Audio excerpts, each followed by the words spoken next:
Una danza prohibida en los jardines del palacio revelaría la verdad más peligrosa. La cocinera no era quien decía ser. ¿Puede el amor nacer donde menos se espera? ¿Hasta dónde llegará una madre para proteger el secreto que podría costarle la vida? Acompáñame en esta historia de amor, traición y verdades ocultas en la España del siglo XVII. Cuéntame desde dónde escuchas esta historia y dime, ¿crees que algunos secretos están destinados a salir a la luz? Sevilla, España, año 1642. El alba se alzaba sobre los tejados de terracota del Palacio de los Alcántara, como una promesa dorada que teñía las piedras milenarias de un resplandor casi sagrado. Era uno de esos amaneceres sevillanos donde el aire aún conservaba la frescura de la noche, pero ya anunciaba el calor que habría de venir. Los naranjos del patio principal desprendían su aroma característico, mezclándose con el incienso que llegaba desde la capilla privada, donde el padre Tomás celebraba la primera misa del día. En las cocinas del palacio, donde el fuego nunca se apagaba completamente y las manos jamás descansaban del todo, Elena Mendoza se levantaba antes que todos los demás sirvientes. Era su costumbre desde hacía 5 años, desde que había llegado a este lugar que se había convertido en su refugio y su prisión a la vez. A primera vista, Elena no era más que una viuda de 30 años que había llegado buscando trabajo tras perder a su esposo en las guerras de Flandes. Su historia era simple, creíble, y en 5 años nadie había tenido motivos para cuestionarla. Era eficiente en su trabajo, discreta en sus modales, y cariñosa, pero no entrometida con los otros sirvientes. Los señores del palacio apenas la notaban, lo cual era exactamente lo que ella necesitaba. Pero Elena Mendoza guardaba un secreto que podría sacudir los cimientos del reino de España. Esa mañana, mientras amasaba la masa para el pan del desayuno, sus manos se movían con la destreza de años de práctica, pero su mente estaba en otra parte. A través de la ventana de la cocina podía ver el patio de servicio, donde su hijo Diego jugaba con los otros niños de los empleados. El pequeño de 8 años tenía algo especial en su manera de moverse, una elegancia natural que ella trataba constantemente de disimular, pero que emergía a pesar de todos sus esfuerzos. «Diego», le gritó María, la lavandera más veterana del palacio, una mujer de rostro bondadoso, pero manos ásperas por décadas de trabajo duro. «Ven acá, pequeño diablo, que ayudes a tu madre». El niño corrió hacia las cocinas, sus rizos oscuros brillando bajo el sol matutino. Tenía los ojos de un verde profundo que había heredado de su padre, aunque Elena siempre decía que los había sacado de su difunto esposo, parte de la elaborada mentira que había construido para protegerlos a ambos. «Buenos días, madre», dijo Diego, besando la mejilla de Elena antes de tomar un trozo de masa que ella le ofrecía. «Buenos días, mi amor. ¿Dormiste bien?» «Soñé otra vez con caballos blancos y castillos grandes», respondió el niño con la inocencia de quien no comprende que sus sueños podrían ser memoria ancestral. «¿Crees que algún día podré montar un caballo así?» Elena sintió una punzada familiar en el pecho. Diego tenía sueños que iban más allá de su condición aparente, aspiraciones que ella alimentaba en secreto, pero que también temía. Cada noche, cuando el palacio dormía, le enseñaba cosas que una simple cocinera no debería saber: latín, historia, matemáticas avanzadas y sobre todo los modales y costumbres de la nobleza. «Algún día, mi cielo», le respondió, acariciándole el cabello. «Algún día montarás el caballo más hermoso de toda España». No era una promesa vacía, era una profecía. Elena no era realmente Elena Mendoza, viuda de un soldado. Su verdadero nombre era Isabella de Mendoza y Velasco, princesa de Castilla, hermana del rey anterior, y la mujer que oficialmente había muerto 15 años atrás durante un ataque rebelde al Palacio Real. En realidad, había logrado escapar embarazada, llevando en su vientre al heredero legítimo del trono de España. Diego no era hijo de un soldado caído en Flandes. Era Diego de Mendoza y Valois, nieto del gran rey Felipe III, bisnieto del poderoso Felipe II, heredero directo de la corona de España y de una parte considerable del reino de Francia a través de su padre. El hombre que ahora ocupaba el trono, Carlos de Mendoza, era primo de Isabela, pero había llegado al poder usurpando el lugar que correspondía a Diego. Carlos sabía la verdad sobre la supervivencia de Isabela, y por eso ella había pasado años huyendo, cambiando de ciudad en ciudad, de identidad en identidad, hasta que finalmente había decidido esconderse en el lugar más impensable, bajo las propias narices del usurpador, en el palacio de una familia que servía fielmente a la corona. Los Alcántara eran una familia noble antigua y respetada. El duque había muerto 2 años antes, dejando el título y las responsabilidades a su hijo Fernando, un hombre de 35 años conocido por su integridad, su inteligencia y su inquebrantable lealtad a la corona. O al menos, eso era lo que todos creían. Fernando de Alcántara era también un hombre solitario. A pesar de las constantes presiones familiares y sociales, se había negado rotundamente a casarse. Decía que no había encontrado a la mujer adecuada, pero la verdad era más compleja. Fernando tenía dudas sobre la legitimidad del reinado de Carlos, rumores que había escuchado en círculos muy cerrados de la nobleza, susurros sobre lo que realmente había pasado durante aquellos días caóticos 15 años atrás. Esa mañana, Fernando regresaba de uno de sus viajes habituales a Madrid, donde gestionaba los asuntos familiares en la corte. Llevaba varias semanas fuera, y al volver encontró el palacio funcionando con la eficiencia de siempre. Elena había estado a cargo de organizar las cocinas durante su ausencia, y como siempre, había hecho un trabajo impecable. ¿Cómo marcharon las cosas durante mi ausencia?, le preguntó Fernando a su mayordomo, don Rodrigo, mientras revisaban las cuentas en su despacho.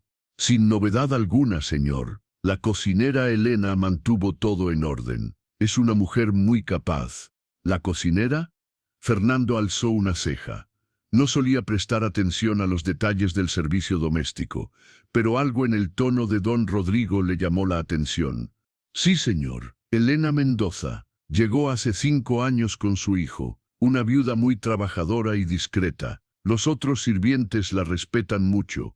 Fernando asintió distraídamente, pero en el fondo de su mente algo se agitó. El apellido Mendoza siempre le provocaba una reacción instintiva, aunque había docenas de familias con ese nombre en España. Los días siguientes transcurrieron con normalidad.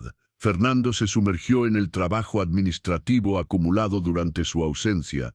Atendió a varios visitantes que venían a tratar asuntos comerciales y territoriales, y gradualmente fue retomando la rutina del palacio. Fue una semana después cuando todo cambió. Fernando trabajaba hasta tarde en su despacho, revisando correspondencia y documentos legales a la luz de varias velas. Las ventanas estaban abiertas para aprovechar la brisa nocturna, y fue por eso que escuchó la música.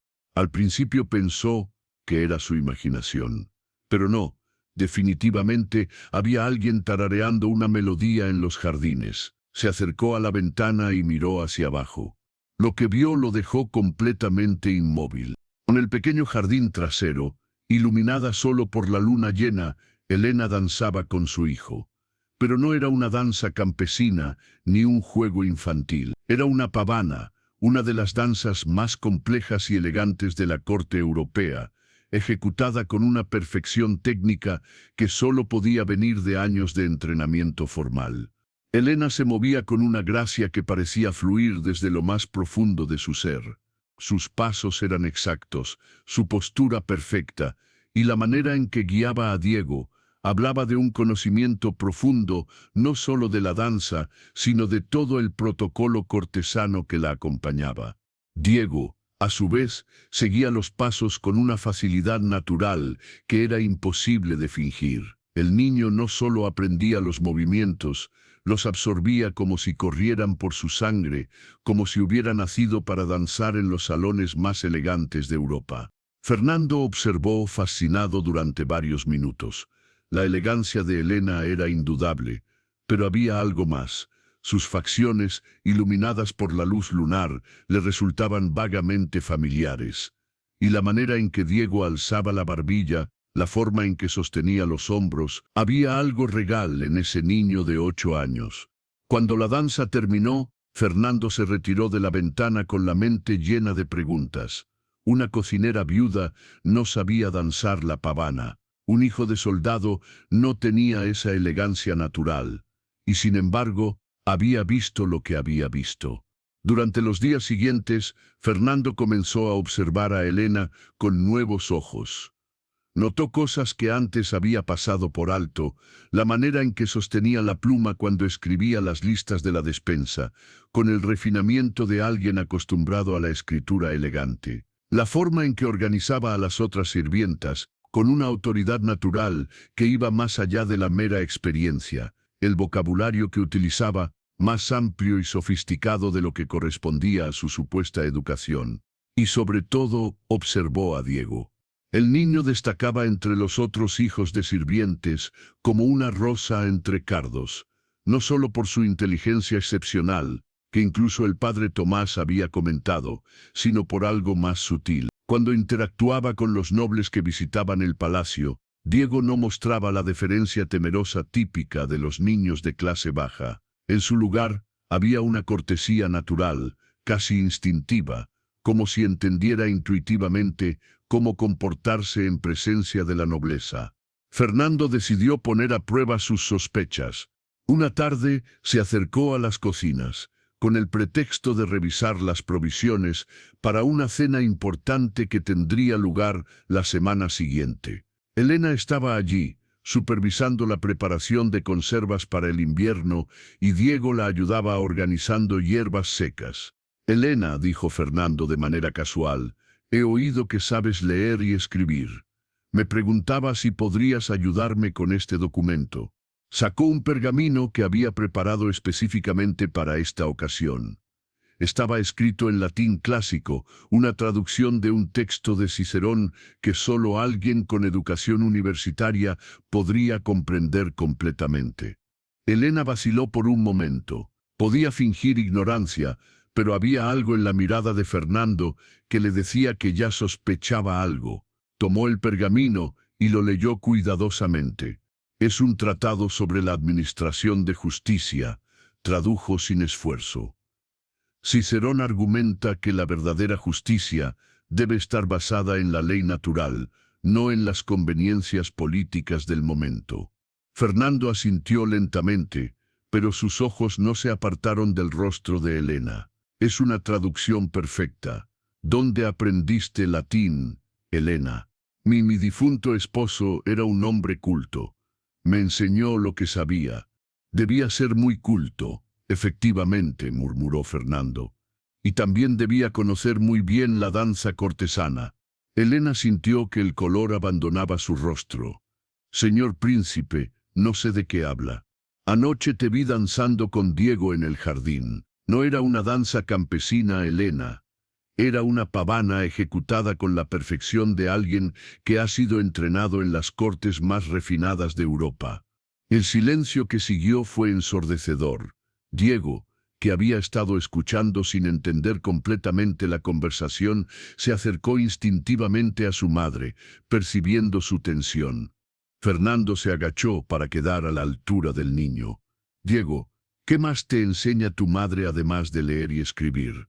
El niño miró a Elena, confundido. Ella siempre le había dicho que sus lecciones nocturnas debían mantenerse en secreto, pero nunca le había explicado exactamente por qué. «Me enseña sobre historia», respondió Diego con honestidad, «sobre reyes y reinas, sobre otras tierras. Me enseña a caminar derecho y a hablar correctamente, y me enseña danzas bonitas». «¿Y por qué crees que hace eso?» Diego se encogió de hombros. «Dice que algún día voy a necesitar saber esas cosas, que soy especial, aunque no entiendo por qué». Fernando se incorporó lentamente, sus ojos fijos en Elena. Creo que necesitamos hablar en privado, esta noche, cuando todos duerman. En la biblioteca, Elena sintió que las piernas le temblaban. Después de 5 años de seguridad relativa, había llegado el momento que más temía. Su secreto estaba a punto de salir a la luz. Esa noche, Elena apenas pudo concentrarse en sus tareas. Durante la cena, mientras servía a Fernando y sus invitados, sintió la mirada del príncipe, siguiendo cada uno de sus movimientos. Había notado la elegancia natural con que servía el vino, la manera en que se movía entre las mesas con una gracia que ninguna cocinera de origen humilde podría poseer. Cuando llegó la hora de acostar a Diego, el niño notó inmediatamente la tensión de su madre. ¿Hiciste algo malo, madre?, preguntó con sus grandes ojos verdes llenos de preocupación. No, mi amor, nunca haría algo malo, le respondió Elena, aunque su corazón se partía al pensar en todas las mentiras que había tenido que decir para protegerlo. Solo, es posible que pronto las cosas cambien para nosotros. ¿Tendremos que irnos otra vez? La pregunta de Diego le atravesó el alma como una daga. El niño había tenido que mudarse tantas veces en sus pocos años de vida, siempre sin explicaciones, siempre con prisa. Había aprendido a no hacer demasiadas preguntas, pero Elena sabía que lo confundía y lo lastimaba. No lo sé todavía, pequeño, pero pase lo que pase, siempre estaremos juntos, te lo prometo. Cuando Diego se durmió, Elena se dirigió a la biblioteca con pasos que parecían llevarla al cadalso. La encontró en penumbra, iluminada apenas por algunas velas. Fernando estaba allí, de pie junto a la ventana, mirando hacia los jardines donde la había visto danzar. ¿Quién eres realmente?, preguntó sin volverse.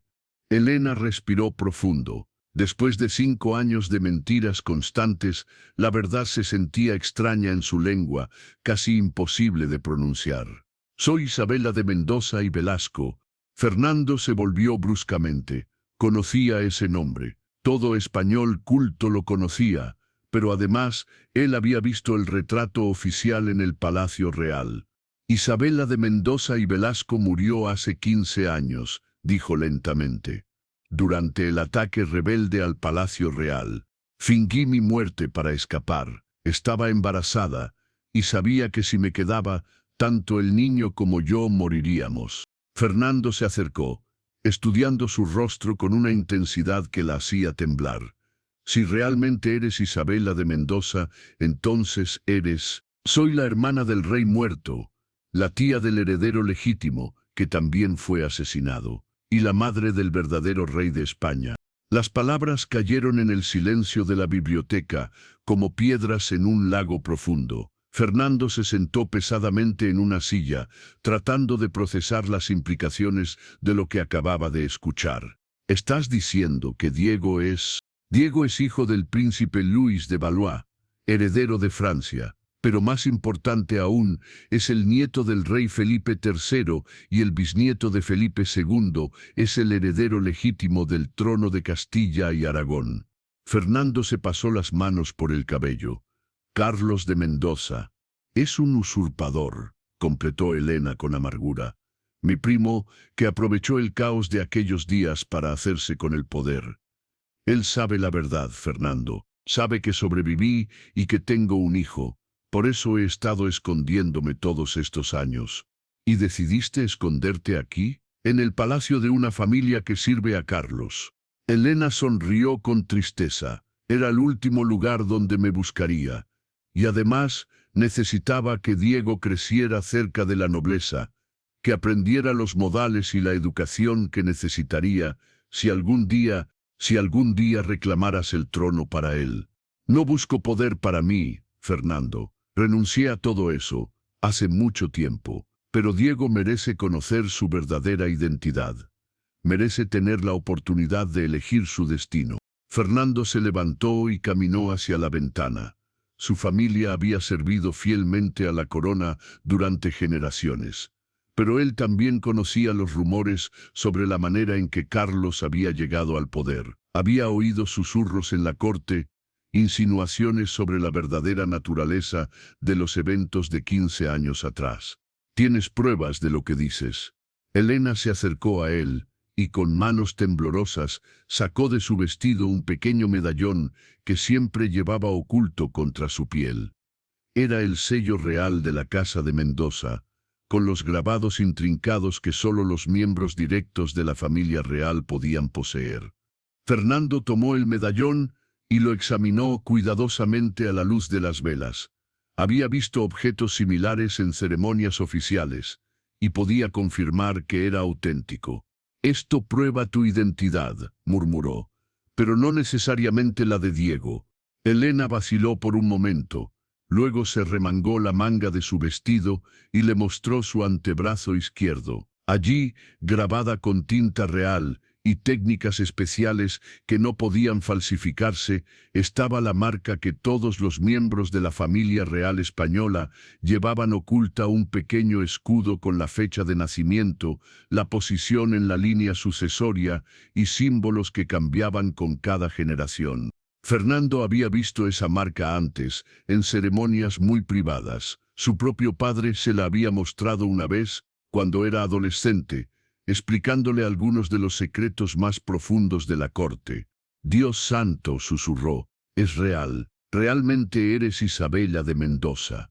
«Y Diego lleva la misma marca», añadió Elena. «Yo misma se la hice cuando nació, siguiendo el protocolo real que aprendí de niña». Fernando se dejó caer nuevamente en la silla, abrumado por la magnitud de lo que acababa de descubrir. «¿Qué planeas hacer ahora?», preguntó finalmente. «Eso depende de ti», respondió Elena con voz serena. «Puedes entregarme a Carlos y recibir la recompensa que sé que tienes sobre mi cabeza. O puedes ayudarme a mantener el secreto hasta que Diego sea mayor y pueda decidir por sí mismo qué hacer con su herencia».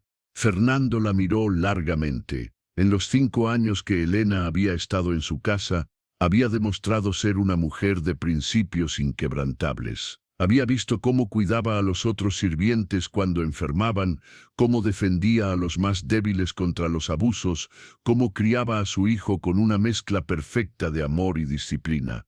«Hay una tercera opción», dijo finalmente. «¿Cuál? Que me ayudes a reunir pruebas contra Carlos.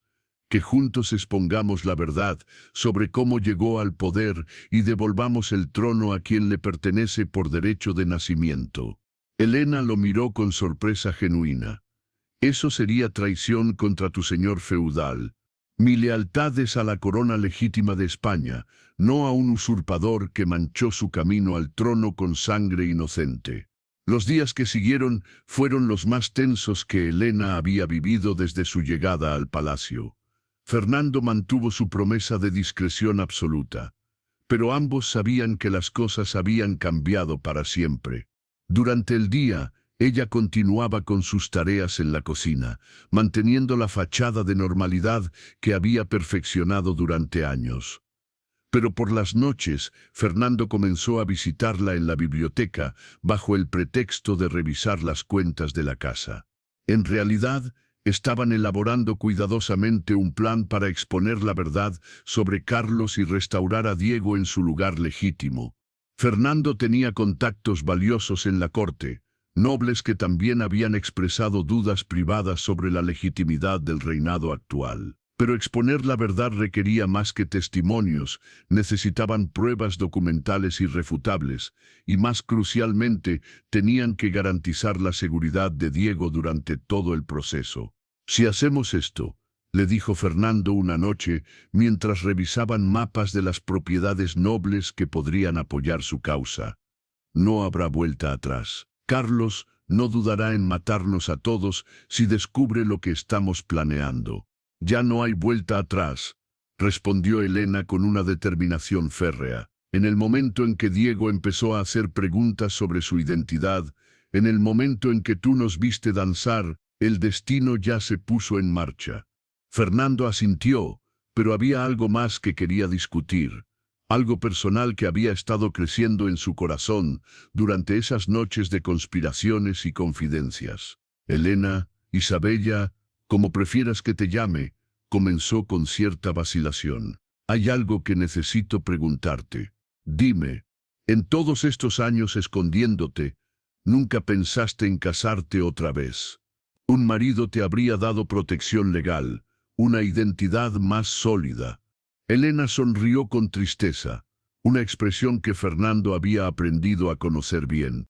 ¿Cómo podía casarme? Mi corazón pertenecía a un hombre que está muerto, y mi alma pertenece a un secreto que podría matar a cualquier hombre dispuesto a compartirlo.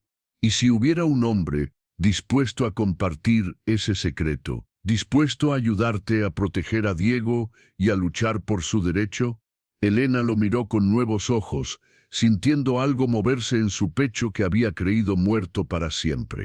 Fernando, he estado pensando, continuó él, acercándose un paso, que una alianza matrimonial fortalecería enormemente nuestra posición. Los Alcántara somos una familia antigua y poderosa, con influencia considerable en la corte. Si te casaras conmigo, Diego tendría mi protección legal, y tú tendrías la inmunidad que otorga mi apellido. ¿Me estás pidiendo que me case contigo por conveniencia política? Fernando tomó sus manos entre las suyas, y Elena sintió el calor de su contacto extendiéndose por todo su cuerpo. Al principio pensé que sería solo por eso, pero estos días, conociendo tu historia, viendo tu valor, tu dedicación a Diego, Elena, me he enamorado de ti. Elena sintió que el corazón se le aceleraba de una manera que no había experimentado en años. No puedes amarme, soy una mujer marcada, con un pasado que podría destruirte. Eres la mujer más valiente que he conocido. Has sacrificado todo para proteger a tu hijo. Has vivido en las sombras para mantenerlo a salvo. Has soportado años de soledad y miedo sin permitir que te quebraran. Si eso no es digno de amor, entonces no sé qué lo es. Elena cerró los ojos, sintiendo lágrimas que no sabía que tenía guardadas. Durante 15 años se había convencido de que el amor era un lujo que no podía permitirse, una debilidad que pondría en peligro a Diego. Fernando, si acepto tu propuesta, estarás arriesgando todo. Tu título, tu familia, tu vida, todo eso no vale nada sin honor. Y el honor me dice que debo proteger al verdadero rey y amar a la mujer que lo crió con tanta dignidad. Esa noche, Elena aceptó la propuesta de Fernando, no solo por la protección que le ofrecía, sino porque por primera vez en 15 años sintió que podía bajar la guardia y permitirse sentir algo más que miedo constante. El matrimonio se celebró en secreto, en la capilla privada del palacio, con solo el padre Tomás como testigo. El anciano sacerdote, que había servido a la familia real durante décadas y había sospechado la verdadera identidad de Elena desde el principio, los bendijo con lágrimas de emoción en los ojos. Fernando presentó a Elena ante la sociedad sevillana como una viuda noble de familia menor que había trabajado en su casa y con quien había decidido casarse por afecto genuino. La historia era completamente creíble. Había precedentes históricos de nobles que se casaban con mujeres de clase inferior por amor verdadero, y la reputación irreprochable de Fernando hizo que nadie cuestionara su decisión. Diego, ahora oficialmente Diego de Alcántara, fue presentado como su hijastro adoptivo. El niño estaba inicialmente confundido por los cambios repentinos en su vida, pero la felicidad evidente de su madre y la bondad de Fernando lo tranquilizaron. ¿Ahora Fernando es mi padre?, le preguntó a Elena una noche mientras ella lo ayudaba a prepararse para dormir. Ahora Fernando es tu padrastro, y te ama como si fueras su propio hijo, respondió Elena con ternura. Pero recuerda siempre quién eres realmente, mi amor. Algún día será muy importante que lo recuerdes. Mientras tanto, Fernando había comenzado discretamente a contactar a sus aliados en la corte. El conde de Olivares, viejo amigo de su padre, había mostrado interés inmediato cuando Fernando le insinuó que tenía información crucial sobre la línea sucesoria legítima. Pero Carlos no era ingenuo. Los rumores de que Fernando de Alcántara había hecho un descubrimiento importante habían llegado a sus oídos a través de la compleja red de espías e informantes que mantenía en todas las casas nobles importantes. Un día de primavera, Carlos decidió hacer una visita sorpresa al Palacio de los Alcántara. Llegó sin previo aviso, acompañado de su guardia personal y varios cortesanos importantes. Era un hombre de 40 años, de apariencia imponente y presencia dominante, pero con ojos fríos que delataban la crueldad que había utilizado para llegar al poder y mantenerse en él. «Mi querido Fernando», dijo con una sonrisa que no llegaba a sus ojos, «qué sorpresa saber de tu reciente matrimonio. Espero poder conocer a tu nueva esposa». Fernando mantuvo la compostura perfectamente, aunque por dentro todos sus instintos se preparaban para la batalla. «Por supuesto, Majestad, Isabela estará encantada de conocerle». Elena había estado preparándose para este momento durante semanas. Apareció en el salón principal, vestida con la elegancia apropiada para recibir al rey, pero manteniendo la modestia que correspondía a su supuesta clase social. Había ensayado este encuentro en su mente cientos de veces, preparándose para cada posible pregunta o provocación. Carlos la miró fijamente durante lo que parecieron horas. Elena sintió que cada segundo se extendía eternamente mientras esperaba ver algún signo de reconocimiento en sus ojos. «Majestad», dijo Elena, haciendo una reverencia perfecta, pero no excesivamente elaborada.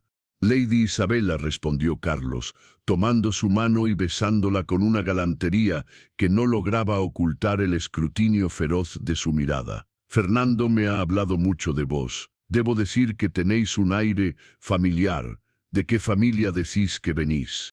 «De los Mendoza de Guadalajara, Majestad, una rama menor de la familia, sin títulos importantes». Era una mentira cuidadosamente construida. Los Mendoza de Guadalajara existían realmente, y Elena había estudiado exhaustivamente su genealogía durante años, preparándose para este momento.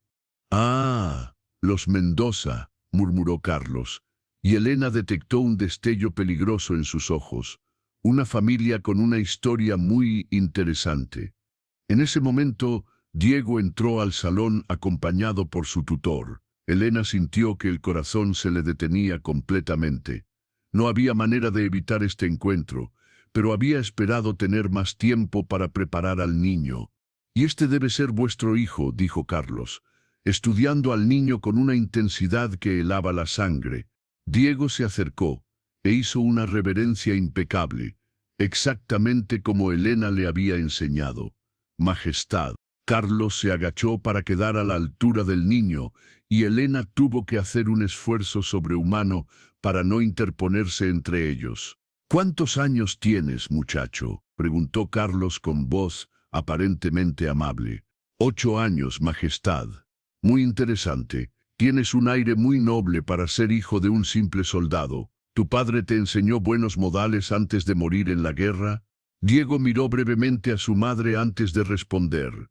«Mi madre me enseña todo lo que sé, Majestad. Dice que un hombre debe comportarse con honor sin importar su nacimiento». Carlos sonrió, pero la expresión no llegó a sus ojos. «Tu madre debe ser una mujer muy culta para enseñarte también. Dime, ¿qué más te enseña?»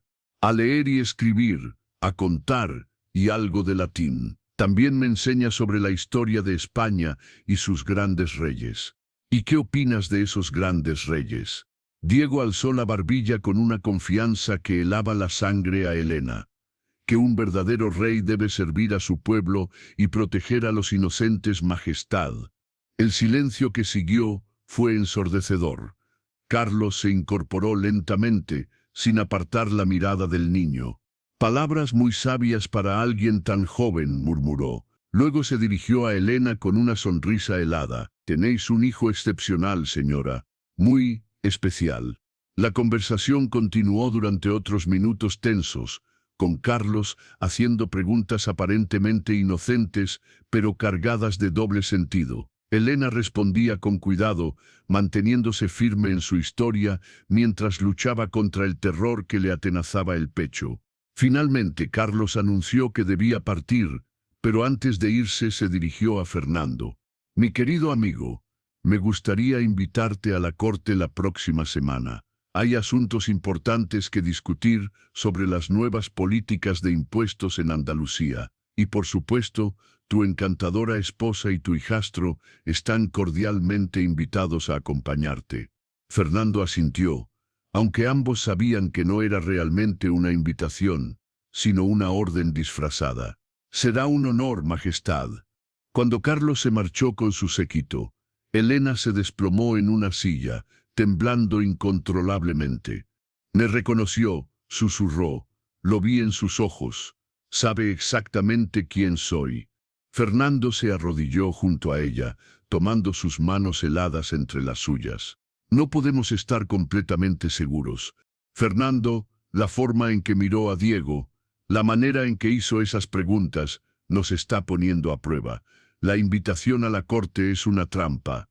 Entonces tendremos que adelantar nuestros planes.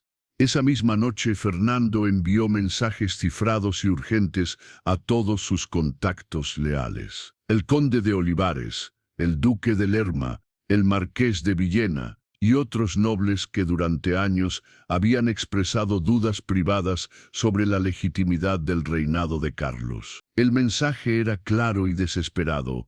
Era hora de actuar.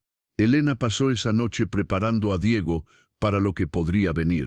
Se sentó con él en su habitación a la luz suave de una vela y finalmente le contó toda la verdad. «Hijo mío», comenzó, sosteniéndolo entre sus brazos, «¿recuerdas todas las historias que te he contado sobre príncipes valientes y reyes justos?» «Sí, madre.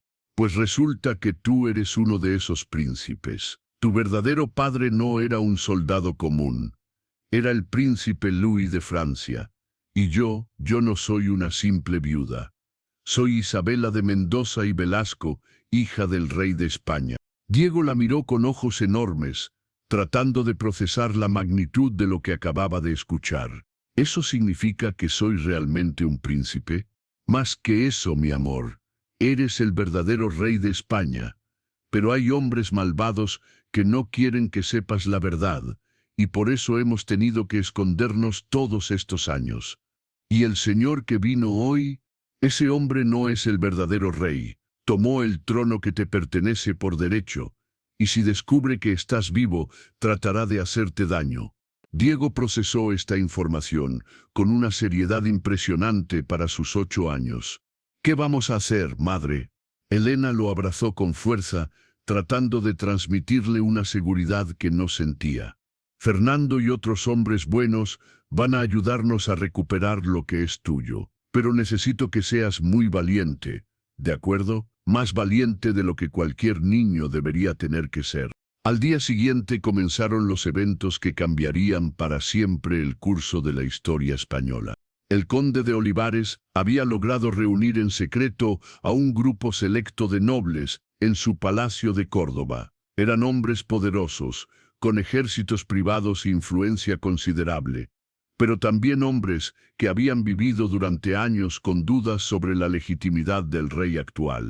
Fernando llegó acompañado de Elena y Diego, llevando consigo todas las pruebas de la identidad real de Elena y los derechos de Diego al trono. Cuando Elena se presentó ante la asamblea y reveló su verdadera identidad, la reacción fue explosiva.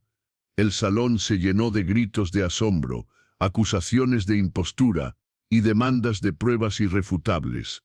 Algunos nobles, especialmente los más jóvenes que no habían conocido personalmente a Isabella, la acusaron de ser una impostora oportunista.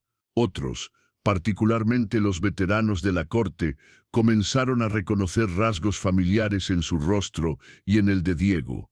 Fue el duque de Lerma, un hombre de 60 años que había servido en la corte durante toda su vida, quien proporcionó la confirmación decisiva. «Señores», dijo con voz firme, poniéndose en pie, «he conocido a 4 generaciones de la familia real española. Vi nacer a esta mujer, la vi crecer, y estuve presente en su supuesto funeral hace 15 años». Se acercó a Elena, estudió su rostro durante un largo momento y luego se arrodilló.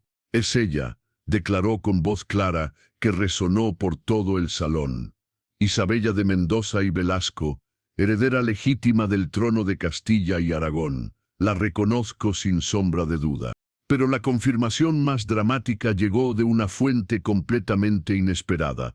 Cuando las noticias de la reunión comenzaron a filtrarse, el padre Tomás apareció en el palacio sin ser invitado. El anciano sacerdote había cabalgado durante 2 días desde Sevilla al enterarse de los rumores. Al ver a Elena, se dirigió directamente hacia ella, ignorando a todos los nobles presentes, y se arrodilló a sus pies.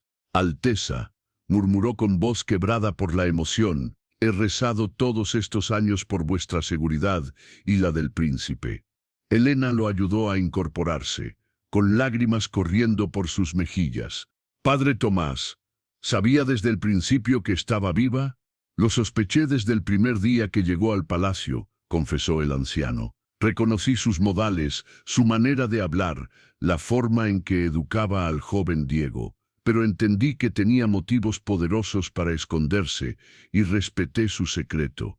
Luego, el padre Tomás se volvió hacia Diego, que había estado observando todo con una mezcla de fascinación y terror. El sacerdote se arrodilló nuevamente, esta vez ante el niño. «Majestad», dijo, y la palabra resonó en el salón como un trueno, «vuestro bisabuelo Felipe II estaría orgulloso de veros». En ese momento, todos los nobles presentes comprendieron que estaban en presencia del verdadero rey de España. Las pruebas físicas, el medallón real, la marca de nacimiento, los documentos que Elena había conservado cuidadosamente durante años, convencieron incluso a los más escépticos. Pero fue el testimonio del padre Tomás, un hombre conocido por toda la nobleza española por su integridad absoluta, lo que selló la cuestión.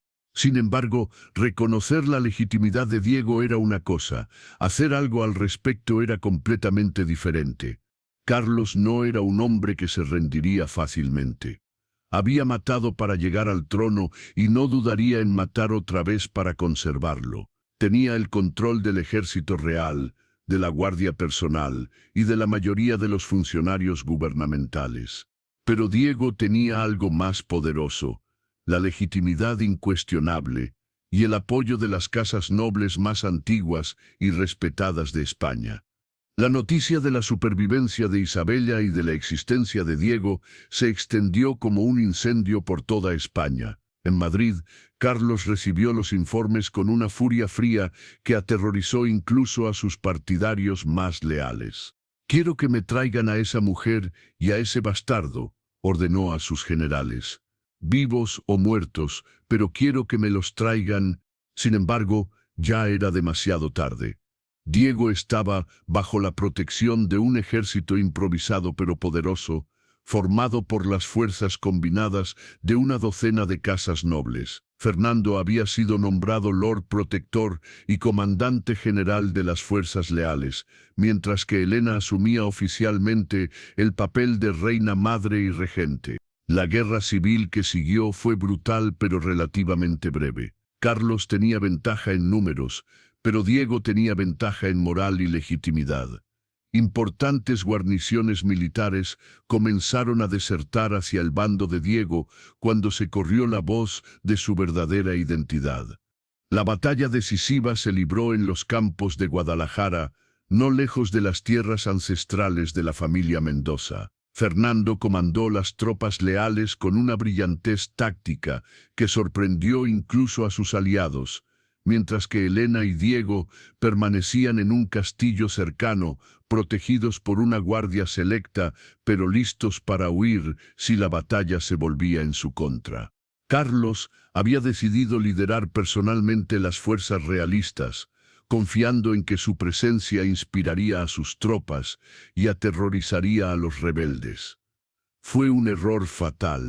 Durante la batalla, cuando se hizo evidente que sus fuerzas estaban siendo derrotadas, Carlos fue encontrado muerto en su tienda de campaña.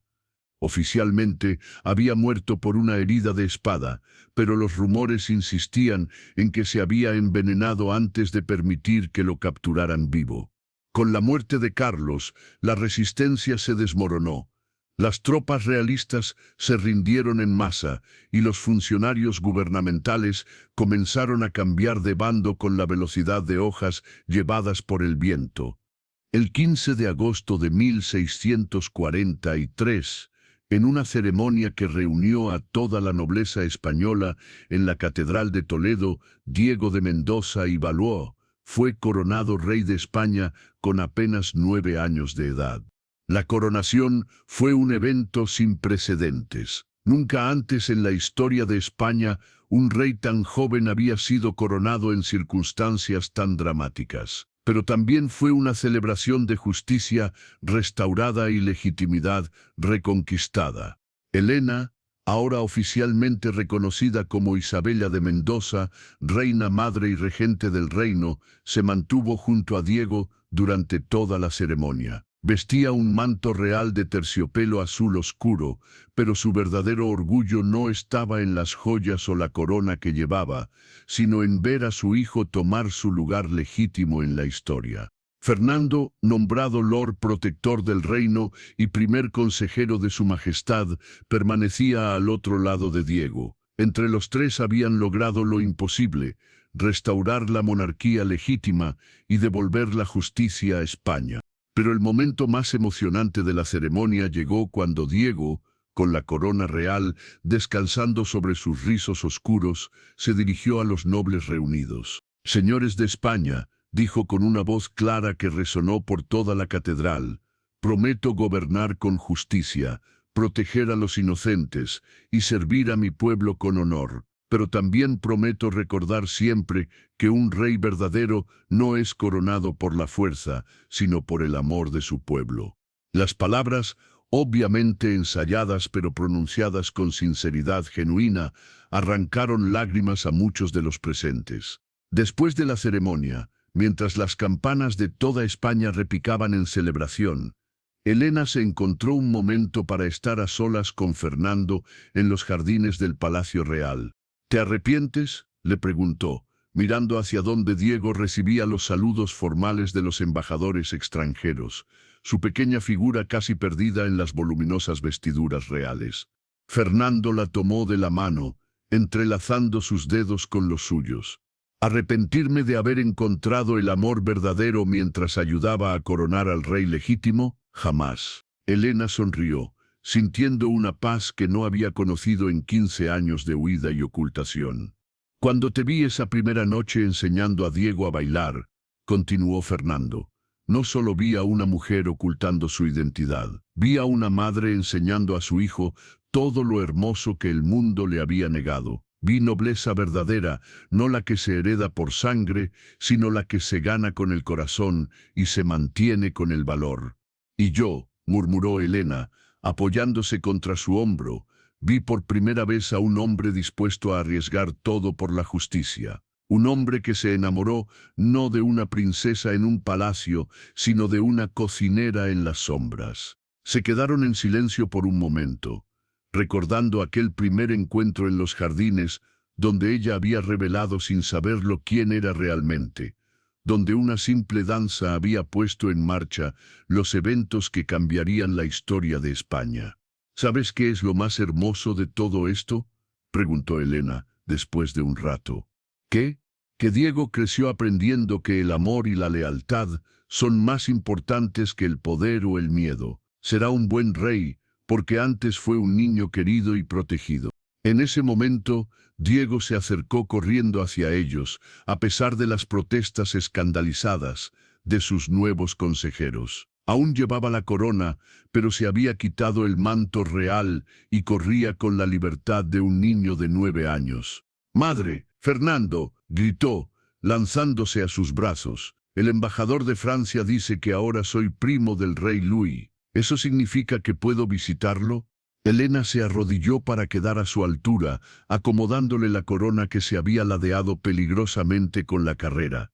«Mi querido rey», le dijo con ternura, «ahora puedes hacer muchas cosas que antes no podías, pero recuerda siempre que ser rey significa servir a otros, no ser servido por ellos». Fernando se acercó y puso una mano en el hombro del niño. Y recuerda, Majestad, que los momentos más importantes de un rey no son los que pasa en el trono, sino los que pasa con las personas que ama. Diego los abrazó a ambos con la espontaneidad de la infancia, sin importarle que docenas de nobles y embajadores los observaran. Entonces siempre seremos una familia, aunque ahora yo sea rey. Siempre prometieron Elena y Fernando al unísono, y en sus voces había una certeza que no necesitaba juramentos ni documentos oficiales. Los años que siguieron fueron desafiantes, pero también los más felices que Elena había conocido jamás. Como reina madre y regente, trabajó incansablemente para establecer las bases de un reinado que sería recordado como uno de los más justos de la historia española. Fernando, como Lord Protector, se convirtió en su compañero perfecto, tanto en el gobierno como en la vida personal. Juntos implementaron reformas que fortalecieron los derechos de los campesinos, mejoraron la administración de justicia y establecieron nuevas políticas comerciales que trajeron prosperidad a todo el reino. Pero más importante que todo eso, criaron a Diego con amor, sabiduría y un profundo sentido de responsabilidad hacia su pueblo. El niño rey era adorado no solo por su legitimidad, sino por su carácter genuinamente noble. Durante las audiencias públicas, se sentaba en su trono escuchando con atención genuina las peticiones de sus súbditos, desde los nobles más poderosos hasta los campesinos más humildes. Una tarde, varios años después de la coronación, Elena encontró a Diego en la biblioteca del palacio, leyendo intensamente un libro de filosofía política. «¿Qué estudias con tanta concentración, mi amor?», le preguntó. «Estoy leyendo sobre los grandes reyes de la historia», respondió Diego, sin levantar la vista del libro. «Quiero entender qué los hizo grandes para poder ser como ellos». Elena se sentó junto a él, conmovida por la seriedad con que su hijo de 13 años se tomaba sus responsabilidades. «¿Y qué has aprendido?». «Que los mejores reyes no eran los más fuertes o los más ricos», dijo Diego, finalmente alzando sus ojos verdes hacia ella. «Eran los que más amaban a su pueblo y los que más dispuestos estaban a sacrificarse por ellos.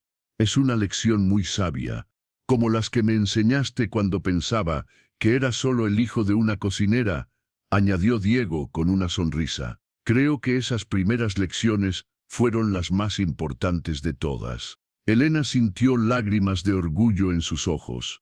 Su hijo había crecido hasta convertirse no solo en un rey legítimo, sino en un hombre bueno. Esa noche, durante la cena familiar en el comedor privado, Diego hizo un anuncio que sorprendió a todos. «He estado pensando», dijo después de que los sirvientes se retiraran, «que quiero establecer una nueva tradición en la corte española». «¿Qué tipo de tradición?», preguntó Fernando. «Quiero que cada año, en el aniversario de mi coronación, abramos las puertas del palacio a todos los ciudadanos de España, no para audiencias formales, sino para una celebración, con música, baile y comida para todos». Elena y Fernando se miraron, comprendiendo inmediatamente de dónde venía esa idea. «¿Y por qué quieres hacer eso?», preguntó Elena, aunque ya conocía la respuesta. «Porque me enseñaste que los momentos más hermosos de la vida son los que se comparten con otros, y porque un rey que no puede danzar con su pueblo no puede realmente conocerlo». Fue así como nació la tradición del baile del rey, una celebración anual que se convirtió en el evento más esperado del año en toda España. Nobles y plebeyos, ricos y pobres, todos eran bienvenidos a bailar en los mismos salones, donde una vez solo la nobleza había sido admitida. Y cada año, sin excepción, la celebración comenzaba con Diego invitando a Elena a la primera danza, la misma pavana que ella le había enseñado años atrás en el pequeño jardín de hierbas aromáticas. Epílogo. 20 años después, el rey Diego I de España se había convertido en una leyenda viviente. Su reinado, que había comenzado en las circunstancias más dramáticas, había traído una era dorada de prosperidad, justicia y avances culturales que historiadores posteriores llamarían el Renacimiento español. En los jardines del Palacio Real, ahora famosos en toda Europa por su belleza, Diego caminaba con su esposa, la princesa Catalina de Portugal, una mujer inteligente y compasiva que había conquistado el corazón del reino tanto como el del rey. Sus 3 hijos, 2 príncipes y una princesa, corrían entre los senderos perfumados, sus risas llenando el aire con la música más dulce que Elena había escuchado jamás.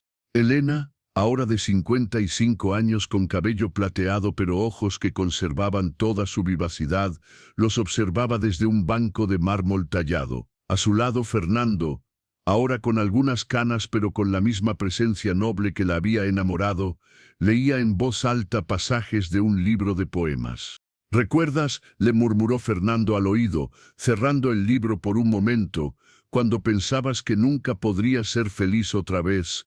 Elena sonrió, apoyándose en su hombro con la familiaridad de décadas de amor compartido. «¿Recuerdas cuando creías que nunca encontrarías una mujer que valiera la pena amar?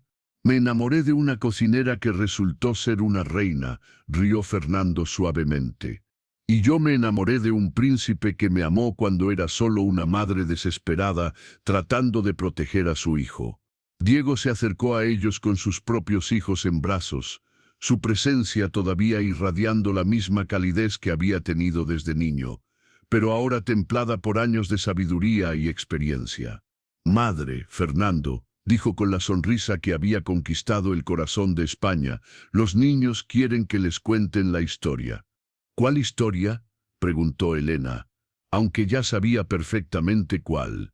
La historia de cómo su abuela enseñó a su padre a bailar, y cómo ese baile cambió el destino de España.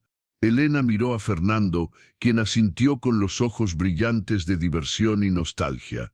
«Muy bien», dijo Elena, tomando a su nieta de 5 años en sus brazos. «Pero primero, ¿quieren aprender los pasos?». Y así, mientras el sol se ponía sobre los jardines del Palacio Real, pintando el cielo de tonos dorados y rosados, 4 generaciones de la familia real española danzaron juntas sobre el mismo tipo de césped, donde una vez una madre desesperada había enseñado a su hijo los pasos que le pertenecían por derecho de nacimiento.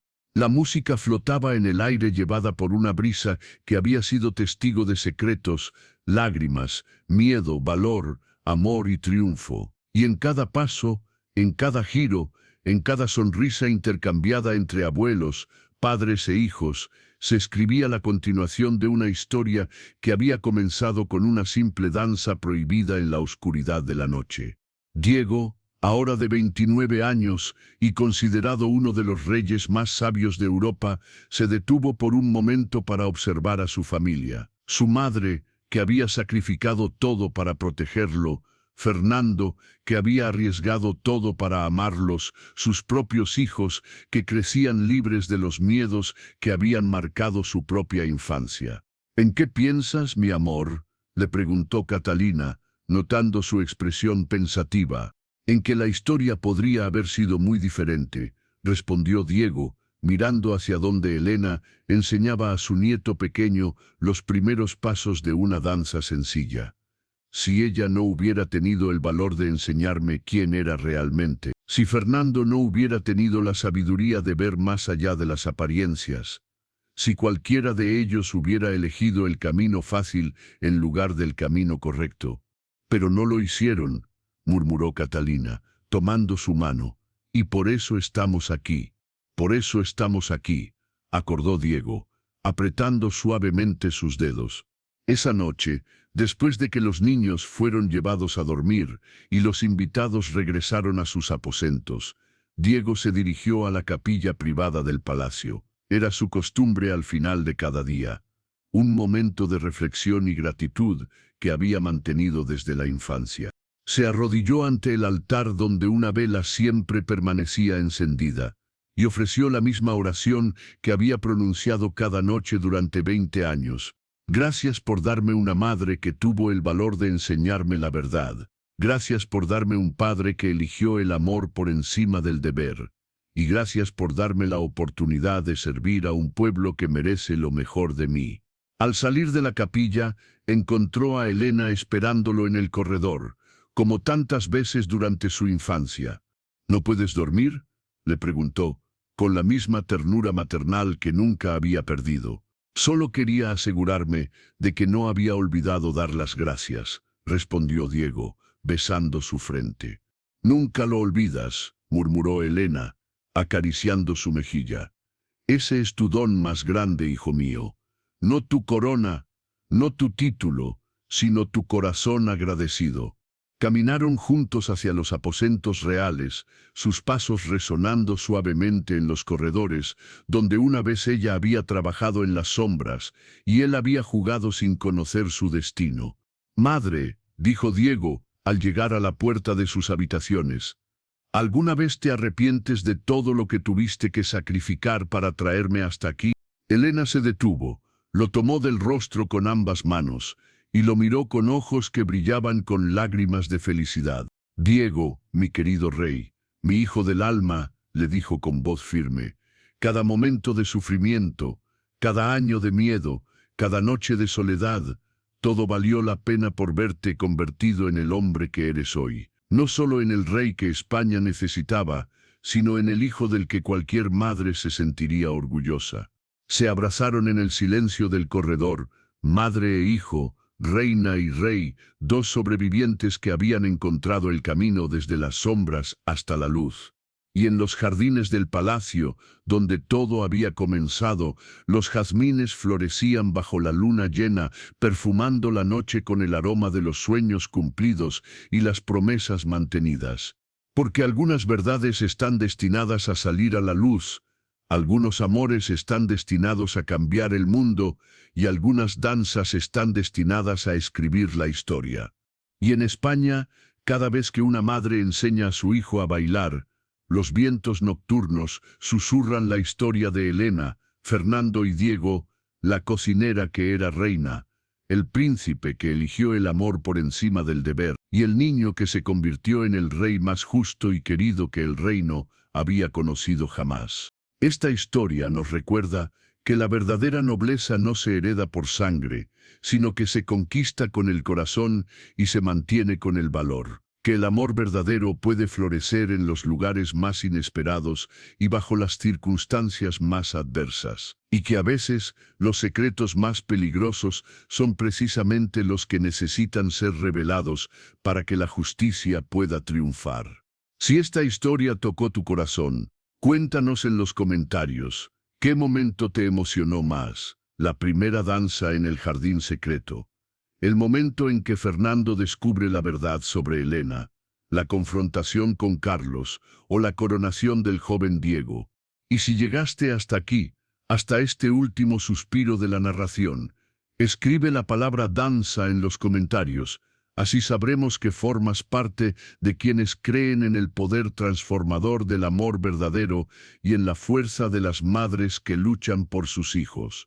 Te invito a descubrir otras historias igual de apasionantes que estoy dejando en las tarjetas. Relatos que también hablan de secretos reales, amores prohibidos, destinos que se cruzan cuando menos se espera, y mujeres valientes que cambian el curso de la historia.